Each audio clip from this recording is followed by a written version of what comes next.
दोस्तों, कर्म क्या है? अरे यार, मैंने ये क्या पूछ लिया? ये आप कैसे बताएंगे? यही तो बताने के लिए मैं यहाँ आई हूँ। खैर, आप कर्म करते हैं, फिर भी आप दुखी क्यों है? क्या आपका कर्म कर्म है या फिर दुष्कर्म है? सही कर्म का सही फल मिलता है, लेकिन सही कर्म करे कैसे? सही कर्म होता क्या है? दोस्तों, आज मैं आपको एक कहानी सुनाने जा रही हूँ। इस कहानी के माध्यम से आज आप ये समझ जाएंगे कि कर्म क्या होता है, क्योंकि हर एक इंसान का कर्म ही उसके सुख और दुख का भागी होता है। सही कर्म उसके सुख का भागी होता है और गलत कर्म उसके दुख का भागी होता है। गौतम बुद्ध ने सुनाई कर्म की कहानी, राजा और दुकानदार की चंदन की लकड़ी। एक राजा था। वह अपने मंत्री के साथ देश का भ्रमण करने के लिए निकला। भ्रमण करते करते राजा और मंत्री एक बाजार में पहुंच गए। उस बाजार में राजा का ध्यान एक दुकानदार के ऊपर गया। उस दुकानदार को देखते ही राजा के मन में न जाने क्यों विचार आया कि मैं इस दुकानदार को कल फांसी की सजा दे दूं। ये बात राजा ने अपने मंत्री को बताया। मंत्री कुछ बोले उससे पहले ही राजा उस दुकानदार के दुकान के सामने से आगे निकल चुके थे और दूसरी बातें करने के लिए लगे। मंत्री बहुत ही चिंतित हो गया। ये बात समझ नहीं पा रहा था कि दुकानदार की गलती क्या है। दुकानदार से बिना कुछ बात किए, बिना कुछ सोचे समझे, महाराज ऐसा फैसला लेने के बारे में क्यों सोच रहे हैं? राजा और मंत्री भ्रमण करने के बाद राज दरबार वापस चले गए। मंत्री को रात भर नींद नहीं आई।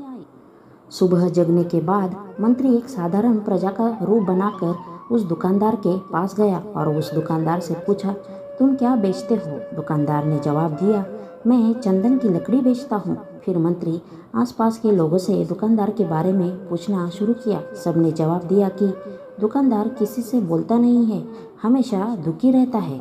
मंत्री को बात समझ में आ गई। मंत्री फिर वापस दुकानदार के पास पहुंच गया।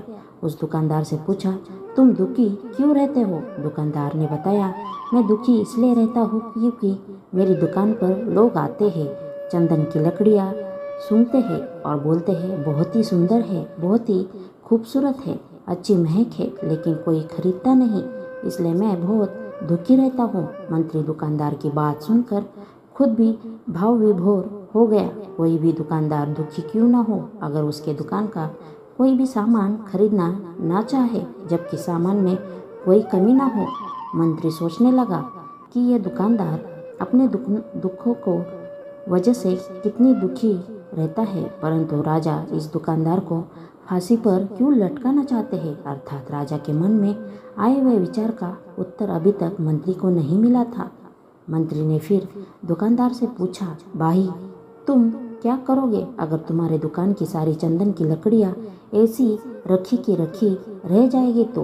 दुकानदार ने गुस्से भाव में बोला, हाँ मैं जानता हूँ, मेरी चंदन की लकड़ियाँ ऐसे ही रखी रह जाएंगी, कोई नहीं खरीदेगा, इसलिए मैं सोचता हूँ कि हमारे देश का राजा जल्दी से मर जाए। अगर वह जल्दी से मर जाता तो मैं उस राज दरबार में उस राजा के दाह संस्कार के लिए अपनी चंदन की लकड़ियाँ देता, जिससे मुझे कुछ पैसे मिल जाते और इस बाजार के अलावा बाकी लोगों को भी मेरे चंदन की लकड़ी के बारे में पता चलता, तो फिर शायद कुछ ना कुछ लोग मेरी दुकान से ज़रूर खरीदने आते चंदन की लकड़ियाँ। मंत्री दुकानदार की बात को सुनकर सब कुछ समझ गया और उसके मन में एक विचार आया। मंत्री ने दुकानदार से चंदन की कुछ लकड़ियाँ खरीदी। इस खरीदारी से दुकानदार को कुछ पैसे मिल गए और वह थोड़ा खुश भी हो गया। मंत्री चंदन की लकड़ियों को लेकर वापस राज दरबार चला गया। राज दरबार पहुंचकर मंत्री ने उन चंदन की लकड़ियों को राजा के समक्ष रख दिया और बोला कि हे राजन, ये चंदन की लकड़ियाँ उसी दुकानदार ने आपको भेंट दी है जिस दुकान को आप फांसी के लिए सोच रहे थे। राजा उन चंदन को सूंघते तथा सूंघने के बाद बड़े प्रसन्न हुए। उन्होंने कहा, ये चंदन की लकड़ियाँ बहुत ही ज़्यादा खुशबूदार है। दुकानदार के इस अनोखे भेंट से राजा बहुत खुश हुआ और मंत्री को कुछ स्वर्ण मुद्राएं दिए तथा बोले, जाओ उस दुकानदार को ये स्वर्ण मुद्राएं इनाम में दे देना। बोलना कि आज के बाद महल में जब कभी भी चंदन की लकड़ियों की ज़रूरत पड़ेगी तब तुम्हारे दुकान से ही चंदन की लकड़ियाँ ली जाएगी। मंत्री जी मुस्कुराने लगे तथा ये सोचने लगे कि अब तो राजा के मन में उस दुकानदार को फांसी नहीं देने का विचार आ ही नहीं सकता, क्योंकि अब तो हमेशा राज दरबार के लिए चंदन की लकड़ियाँ का इंतजाम की जिम्मेदारी तो उस दुकानदार को जो मिल गई है। मंत्री स्वर्ण मुद्राओं को लेकर वापस दुकानदार के पास चला गया।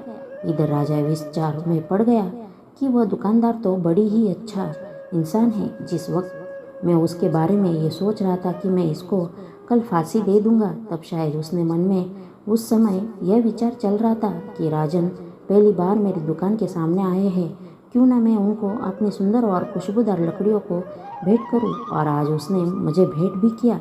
बेवजह मैं उसको फांसी देने के बारे में सोच रहा था।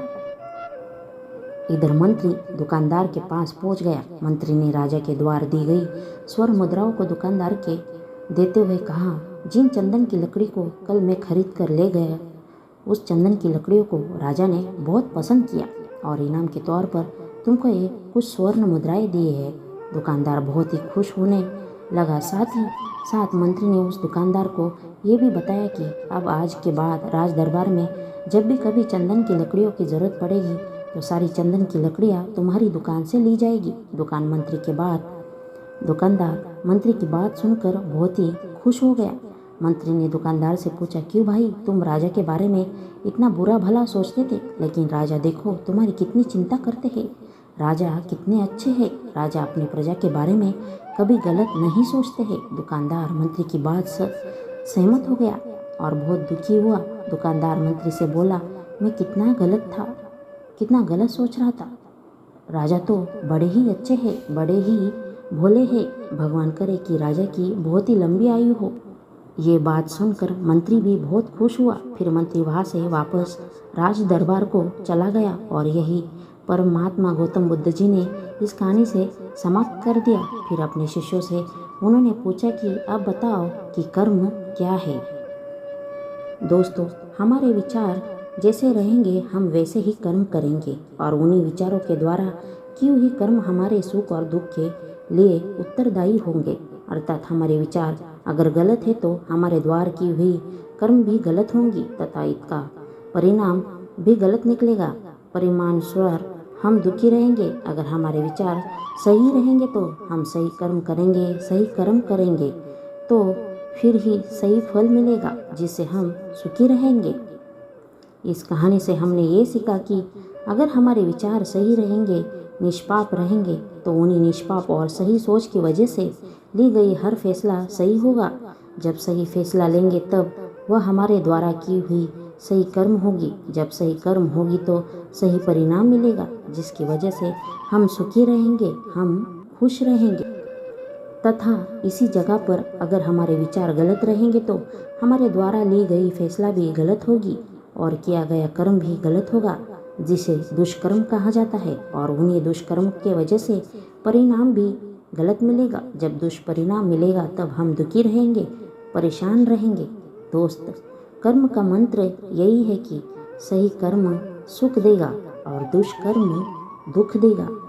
दोस्तों, अगर आपको वीडियो अच्छी लगी है तो प्लीज़ लाइक, शेयर, सब्सक्राइब करिए और आपकी राय कमेंट में ज़रूर बताइए। और भी आपको जानकारी के लिए हमारे साथ बने रहिए। मिलते हैं नेक्स्ट वीडियो में। धन्यवाद।